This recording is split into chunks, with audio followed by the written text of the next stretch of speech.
주께서는 제사를 기뻐하지 아니하시나니 그렇지 아니하면 내가 드렸을 것이라. 주는 번제를 기뻐하지 아니하시나이다. 하나님께서 구하시는 제사는 상한 심령이라. 하나님이여 상하고 통회하는 마음을 주께서 멸시하지 아니하시리이다.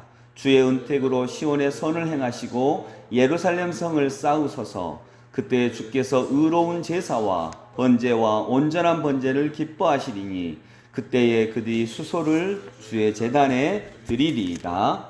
아멘. 잘 주무셨습니까? 안녕하세요. 네, 또 반갑고 오늘 하루도 주와 함께 동행하시는 귀한 은혜가 있기를 원합니다. 코로나19 이후에 우리의 삶이 어떻게 달라질지, 특별히 우리 그리스도인들의 삶에 대해서 살펴보는데 지난 3월, 4월 우리 교회도 2달간 모여서 예배를 드리지 못했습니다. 그리고 이런 일들은 앞으로 또 있지 않을까 하는 생각이 듭니다. 그러면서 우리는 예배가 무엇인지 살펴보는 계기가 되었습니다. 예배가 무엇인지 본질적 예배로 나아가는 기회로 하나님은 이런 시간들을 삼고자 하시지 않나 하는 마음을 갖게 됩니다. 그래서 우리가 예배에 대해서 잠시 하나님의 말씀을 통해서 살펴봅니다. 여러분, 예배가 무엇입니까? 어쩌면 이런 기간들을 통해서 예배가 무엇인지 살펴보라고 하시는 하나님의 음성이 아닐까 하는 마음을 갖게 되는 것입니다. 예배는 본질적으로 하나님과 친밀함을 나누는 시간입니다. 여러분 다 연애해 보셨잖아요. 그 연애 때 남자와 여자가 함께 있는 그 자체가 좋습니다. 연애할 때 물론 선물을 주고받기도 하지만 선물보다 더 좋은 건 뭐죠? 선물보다 더 좋은 건 그 사람 자체예요. 이게 예배예요. 그러면 하나님과의 관계에서도 하나님이 내게 복 주시니까, 하나님 내게 선물 주시니까, 하나님이 내 소망을 들어주시니까 라고 하는 것보다 예배는 무엇을 원하는 거라고요? 그분 자체를 원하는 거예요. 하나님 그분 자체를 원하는 거. 그래서 하나님과 친밀해지는 그 시간 그 자체가 예배의 본질인 것입니다. 그래서 예배는 그분이 내게 뭐 주시고 나를 이렇게 소망 주시고 이거보다는 하나님 그분 자체와 나누는 친밀한 교제, 이거라고 하는 거죠. 어떤 시에서 제가 그런 걸 읽었어요. 제가 그 시의 내용은 이렇습니다. 그 문구 자체까지는 기억을 못 하고요. 나는 이제 아마 남자가 여자를 기다리면서 데이트하기 전에 기다리는 그런 내용인 것 같습니다. 나는 당신을 만나기 전에 당신에게 드릴 꽃 한 다발을 준비했습니다. 정말 예쁜 꽃다발인데 이 꽃다발을 내가 가지고 있어도 만일 당신이 오지 않는다면 이 꽃다발이 무슨 소용이겠습니까? 그런데 또 만일 당신이 오셨다면 이 꽃다발이 또 내게 무슨 소용이겠습니까? 이런 시거든요. 진짜 멋진 시 아닙니까? 좀 공감 좀 해주세요. 네, 멋진 시 아닌가요? 그것처럼 이 꽃다발을 내가 당신에게 주기 위해서 준비를 하고 내가 정성껏 준비를 했지만 당신이 오지 않는다면 이 꽃다발이 뭐 소용이 있겠어요? 또 당신이 왔다면 오면 오신 그대로 이 꽃다발이 또 무슨 소용이 있겠어요? 당신이 나에게 꽃다발보다 훨씬 더 소중한데. 그런 내용이죠. 바로 예배는 그와 같은 것이에요. 그분이 내게 주시는 선물도 또 내가 그분에게 드리는 선물도 귀중한 거죠. 그러나 그분이 오시지 않는다면 그게 뭐가 소용이 있겠어요? 또 만일 그분이 오셨다면 또 그것 자체가 무슨 소용이 있겠어요? 이게 예배인 것입니다. 예배는 딱 그와 같은 것입니다. 그런데 여러분, 우리가 기억해야 되는 것은 인간은 본질적으로 예배 드리는 존재입니다.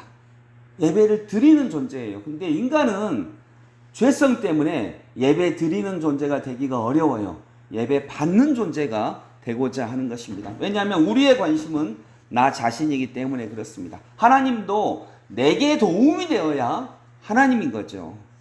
그런데 그냥 하나님 앞에 앉아있고 그분과의 친밀함 속에 있는 것, 이것이 인간의 본성에 맞지 않는 것입니다. 그래서 여러분, 인간은 예배 드리고 싶은 존재가 아니라 예배를 받고 싶은 존재입니다. 누군가 나를 격려해주고 누군가 나를 칭찬해주고 나는 가만히 앉아있고 다른 사람들이 나를 인정해주고 나를 중심해주고 격려해주고 칭찬해주고 위로해주고 재미있게 해주기를 원합니다. 이게 모든 인간의 본성이에요. 저도 여러분들이 딱 저를 놓고 우리 목사님은 인물도 좋고 뭐 사실이지만 인물도 좋고 참 아무튼 다 좋아 이런 게 좋아요. 뭐 객관적 사실이어도 우리 목사님은 이런 게 부족하고 이런 게 부족하고 이런 게 부족하고 말하는 거 나는 안 좋아요. 여러분도 마찬가지예요. 그래서 본질적으로 인간은 예배 받기를 좋아하는 존재이지 예배 드리기를 좋아하는 존재가 아닙니다. 그런데 오늘 이 본문을 통해서 하나님은 예배가 본질적으로 무엇인지 알게 해주시면서 그 예배를 회복하기를 원하시고 계시는 것입니다. 그래서 16절에 이 시편 51편부터 시편 60편까지는 다 다윗이 쓴 시예요. 그런데 다윗이 밧세바와 동침한 후에 그 죄악을 범한 다음에 그 1년간 아무 일도 없었어요. 나단 선지자한테 책망을 듣기 전까지 1년간의 시간이 있었어요. 그 1년간 아무 일도 일어나지 않았어요. 누가 감히 다윗에게 말하겠어요? 그러면 죽는데. 그 당시에 왕은 그랬는데. 그래서 다윗은 아마 근데 그 1년간 다윗이 예배를 드렸을까요? 안 드렸을까요? 드렸죠. 예배를 드린간 1년간 다윗이 예배를 드렸을 때 하나님이 내 예배를 받으신다 안 받으신다 어떤 걸 느꼈다고요? 안 받으신다는 걸 느꼈어요. 그게 16절입니다. 같이 읽어봅니다. 주께서는 제사를 기뻐하지 아니하시나니 그렇지 아니하면 내가 드렸을 것이라 주는 번제를 기뻐하지 아니하시나이다. 그러니까 이 고백은 자기가 1년 동안 다윗이 예배를 드렸는데 하나님이 자기 예배를 안 받으시는 걸 느낀 거예요. 하나님이 내 예배를 받지 않으시는구나. 주께서는 제사를 기뻐하지 아니하시나니 내 예배를 받지 않으시는구나. 번제를 기뻐하지 아니하시는구나. 근데 1년 만에 나단 선지자가 찾아와서 다윗을 책망하죠. 당신이 바로 그 악한 사람입니다. 나단은 목숨 걸고 한 것이죠. 근데 그때 다윗이 무릎을 꿇고 자기 죄를 그대로 자복하고 내가 하나님 앞에 도저히 용서받지 못할 죄를 지었습니다 라고 얘기하면서 다른 시편에 나오는 것을 보면 침상에서 날마다 통곡하며 눈물을 흘립니다. 그리고 하나님은 다윗을 회복시켜 주시는 거죠. 이것이 예배입니다.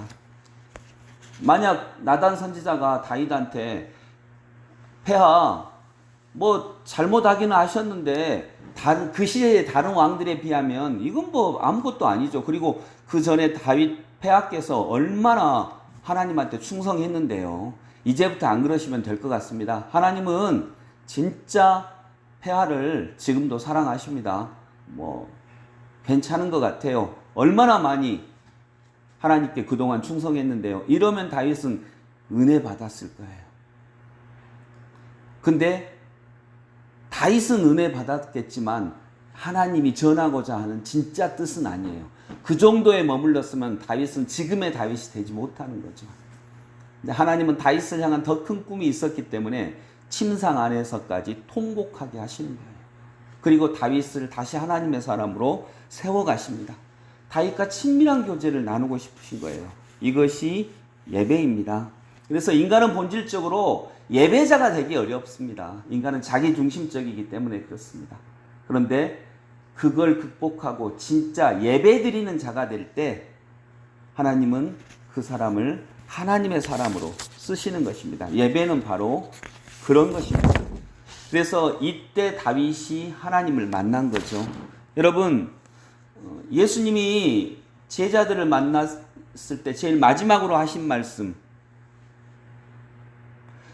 예수님이 제자들을 제일 처음 만났을 때 하신 말씀은 나를 따라오너라 내가 너를 사람 낚는 어부가 되게 하겠다 이 말씀이에요. 그러니까 이 말씀은 제자들에게 꿈을 주었을 거예요. 내가 사람 낚는 어부가 될 수 있겠네. 그런데 예수님이 하늘로 승천하시기 전에 마지막으로 주신 말씀은 뭐냐면 성만찬을 베푸시죠.